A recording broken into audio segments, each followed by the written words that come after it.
اعوذ باللہ من الشیطان اللعین الرجیم بسم اللہ الرحمن الرحیم. Dear students, السلام علیکم. Good morning to everyone.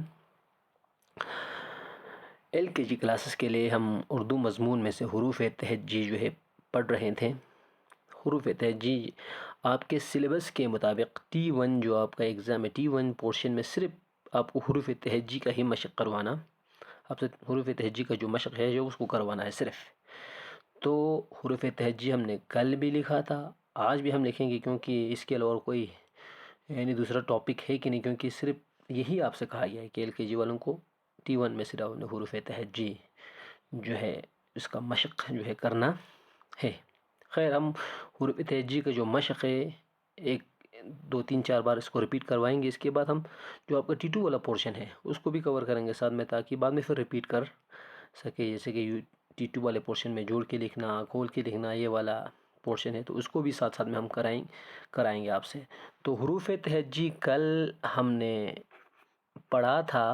حروف تہجی اس میں کچھ اہم حروف جو ہے اس میں, پھر اس حروف تہجی میں ہم آپ کی یاد دہانی کروائیں گے. جیسے کہ ابھی آپ سپوز ہم شروع کریں گے, الف ایسے لکھا جاتا ہے, پھر بے کو ایسے لکھا جاتا ہے, پھر الف بے کے بعد پے آ جاتا ہے, پھر تے آ جاتا ہے, پھر ٹے آ جاتا ہے, پھر اس کے بعد سے آ جاتا ہے, پھر آپ کا جیم آ جاتا ہے, پھر آپ کا چیم آتا ہے, پھر آپ کا ہے آتا ہے, پھر آپ کا خے آتا ہے, پھر آپ کا دال آتا ہے, پھر آپ کا ڈال آتا ہے, پھر آپ کا زال آتا ہے, پھر آپ کا رے آتا ہے, پھر آپ کا ڈے آتا ہے, پھر آپ کا زے آتا ہے, پھر آپ کا سے آتا ہے.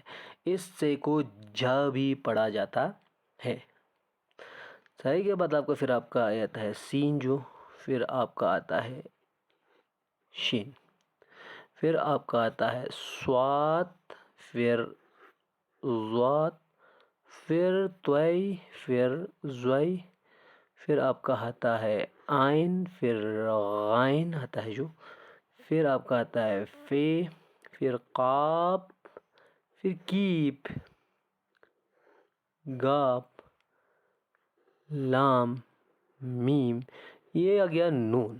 اب ایک چیز, نون کے بعد اگر سپوز یہ نون ہے, اس نون کی اگر ہم اس بندی کو, یہ نقطے کو اگر ہم ہٹا دیں, اس نقطے کو ہٹا دیں, یعنی اس طرح سے لکھیں, تو اسے کہا جاتا ہے نون غت نہ. نون غت نہ, لام میم نون, نون غت نہ, نون غت نہ. نون کے بعد نون غت نہ کے بعد سپوز آپ کا واو آ جاتا ہے, پھر یہ والا ہے آ جاتا ہے, پھر یہ ہے دو چشم آ جاتا ہے, پھر آپ کا حمزہ آ جاتا ہے, پھر چھوٹا اے, اس کے بعد آپ کا بڑا اے آ جاتا ہے.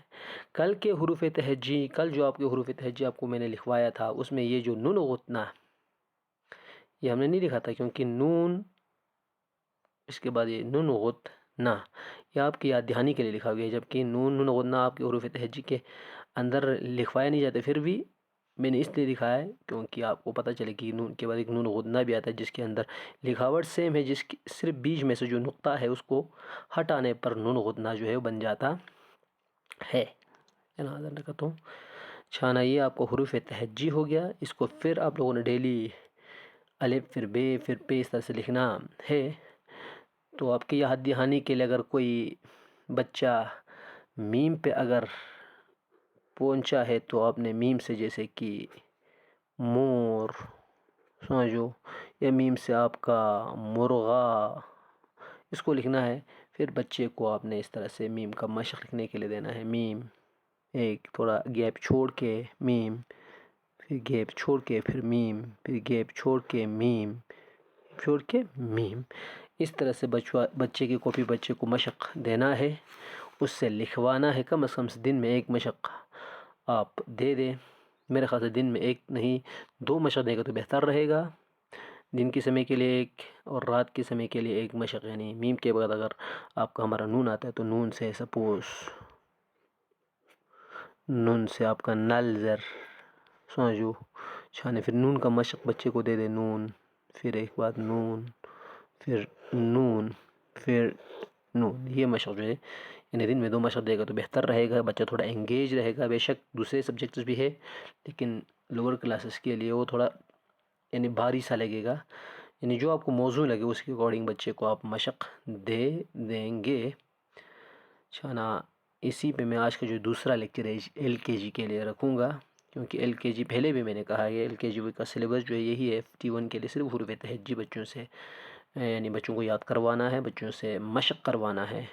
تو اس کے اوپر آپ لوگ فوکس کریں گے، پیرنٹس جو ہے بچوں کے اوپر فوکس کریں گے.